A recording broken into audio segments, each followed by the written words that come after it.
మిమ్మల్ని ఒక ప్రశ్న అడగాలి. మీరు జీవితంలో ఎప్పుడైనా చదువు సరిగ్గా చదువుకున్నా, ఎగ్జామ్స్ బాగా అటెంప్ట్ చేసినా మీకు కావాల్సిన గుర్తింపు రాలేదా? కష్టపడ్డ పేరు వేరే వాళ్ళకి వెళ్ళిపోయిందా? మీరు ఉండాల్సిన చోట మిమ్మల్ని బయటికి వెలివేశారా? అయితే మనందరికీ తెలుసు కర్ణుడి గురించి. ఆయన అనుభవించిన నొప్పి మీరు అనుభవించిందే. కర్ణుడు మహాభారతంలో పుట్టలేదు, మన చుట్టూ ఉన్న ప్రతి వీధిలో పుట్టాడు. కర్ణుడు తప్పు చేశాడా, లేదా తన చుట్టూ ఉన్న వ్యవస్థ తప్పు చేసిందా? ఇప్పుడు మనం కథలోకి వెళ్దాం. కర్ణుడు తల్లి పేరు కుంతీదేవి. పెళ్లికి ముందే కుంతీదేవికి కర్ణుడు పుట్టాడు. లోకమంతా ఏమనుకుంటుందన్న భయంతో తన కన్న కొడుకునే పెట్టెలో వేసి నదిలో వేసింది.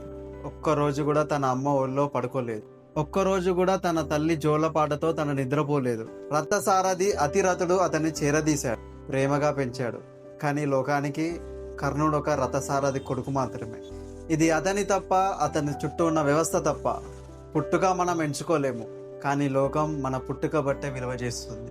అలా పుట్టుక బట్టి విలువ చేయడం న్యాయమేనా? కర్ణుడికి విలువిద్య నేర్చుకోవాలని ఉంది, అందుకే గురుకులానికి వెళ్ళాడు. ద్రోణాచార్యుడు కర్ణుడితో, నువ్వు రథసారథి కొడుకువి, నేను నీకు విద్య నేర్పించలేనని తిరస్కరించాడు. ఒక్క నిమిషం ఆలోచించండి. అతను తన కులం వల్ల విద్య నేర్చుకోలేకపోయాడు. కులం చూసి అతన్ని తిరస్కరించారు, పుట్టుక చూసి తనపై తలుపు మూశారు. కానీ తను పట్టు వదలలేదు. తను ఒంటరిగా సాధన చేశారు, విలువిద్య నేర్చుకున్నాడు. పరశురాముడు దగ్గరికి వెళ్లి తను బ్రాహ్మణుడని విలువిద్య నేర్చుకున్నాడు. కర్ణుడికి తన నైపుణ్యాలు చూపించే అవకాశం వచ్చింది. అక్కడ పాండవుల పోటీ జరుగుతుంది. అర్జునుడు తన విలువిద్యని ప్రదర్శిస్తున్నాడు. వెంటనే కర్ణుడు లేచి నిలబడి, నేను నా విలువిద్య చూపిస్తాను అని అన్నాడు. అప్పుడు కృపాచార్యుడుండి, నీ తండ్రి పేరేమిటి, నీ రాజ్యం ఏమిటి, నీ జాతి ఏమిటి అని 1000 మంది ముందు అడిగాడు. 1000 మంది చూస్తుండగా కర్ణుడి దగ్గర సమాధానం లేదు. రాజు కాకపోతే రాజుతో పోటీపడే హక్కు లేదని అన్నాడు. ఆ క్షణంలో కర్ణుడు ఏమి అనుభవించాడో మనం మాటల్లో చెప్పలేం. కానీ మనం కూడా అలాంటి క్షణాలు ఎన్నో అనుభవించే ఉంటాం. అందరూ చూస్తుండగా చిన్నపోయిన క్షణాలు, అర్హత ఉండి కూడా వెనక్కి వచ్చిన క్షణాలు, ఇలాంటివి మరెన్నో చూసుంటాం. అప్పుడు దుర్యోధనుడు లేచి కర్ణుడికి అంగరాజ్యం ఇచ్చాడు. ఆ ఒక్క మర్యాద కోసం కర్ణుడు దుర్యోధనునికి జీవితాంతం మర్యాదగా ఉన్నాడు. ఇది మీకు అర్థమవుతుందా? ఒక మనిషిని గౌరవంగా చూస్తే తను ఎంత వరకైనా వెళ్తాడు. కానీ ఆ గౌరవం కర్ణుడికి ఎప్పుడు వచ్చింది? అతను కూలిపోతున్నప్పుడు. కానీ తను అర్హుడైనప్పుడు రాలేదు. పాండవులకి కౌరవులకి యుద్ధం మొదలైపోతుంది.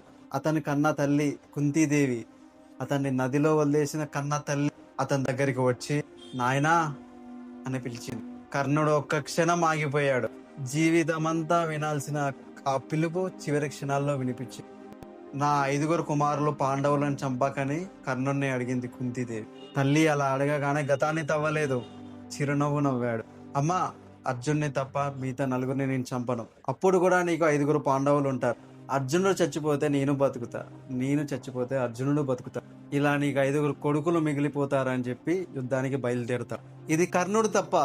విలువిద్య నేర్చుకుందాం అనుకున్నాడు, తన ప్రతిభని నిరూపించాలనుకున్నాడు. అది తప్ప?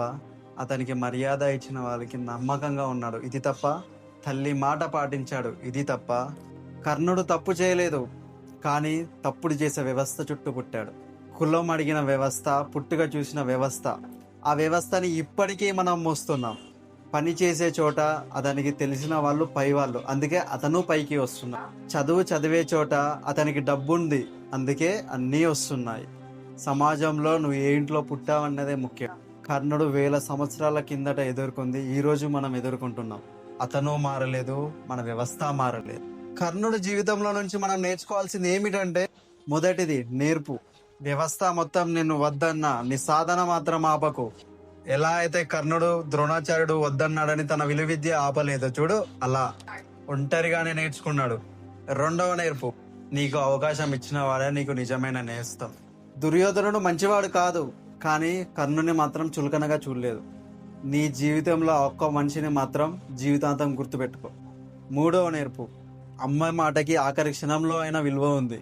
కర్ణుడు గాయపడ్డాడు, కానీ తల్లికిచ్చిన మాటను మాత్రం విడవలేదు. నాలుగవ నేర్పు, నువ్వేంటో నీకు తెలియాలి, వేరే వాళ్ళు చెప్పేవారికి కాదు. కర్ణుడికి తన విలువిద్య గురించి తెలుసు, కానీ వేరే వాళ్ళ గుర్తింపు గురించి ఆగాడు. నువ్వు మాత్రం అలా ఆగకు. కర్ణుడు చనిపోయే రోజు కృష్ణుడు అర్జునుడితో ఏమన్నాడో తెలుసా? ఈ భూమిపైన అత్యంత దానశీలి మరణించాడు. అర్జునుడు గెలిచాడు, కానీ కర్ణుడు ఓడిపోయాడు. చివరిగా ఏమిటంటే, మహాభారతం చదివిన ప్రతి ఒక్కరూ అర్జునుడి గురించి కాదు, కర్ణుడి గురించి కన్నీరు గారుస్తారు. ఎందుకనంటే కర్ణుడు నీలో ఉన్నాడు. నమ్మకపోతే ఒక్కసారి మీరే ఆలోచించండి. మీకు అర్హత ఉండి కూడా మీకు అవకాశం రాలేదా? అయితే మీలోనూ ఉన్నాడు కర్ణుడు. కానీ ముగింపు మాత్రం కర్ణుడిలా చేయకు. అతని ప్రతిభని తీసుకో, అతనికి దేవుడు రాసిన విధిని మాత్రం తీసుకో. నీ కర్ణుడి కథ ఇంకా రాయబడలేదు, నీ కథ నువ్వే రాసుకో. ఈ వీడియో మీకు నచ్చినట్లయితే మీ ఫ్రెండ్స్ అండ్ ఫ్యామిలీస్కి షేర్ చేయండి. మరిన్ని కొత్త వీడియోస్ కోసం నా యూట్యూబ్ ఛానల్ని సబ్స్క్రైబ్ చేయండి. మళ్ళీ నెక్స్ట్ వీడియోలో మళ్ళీ కలుద్దాం. Bye guys.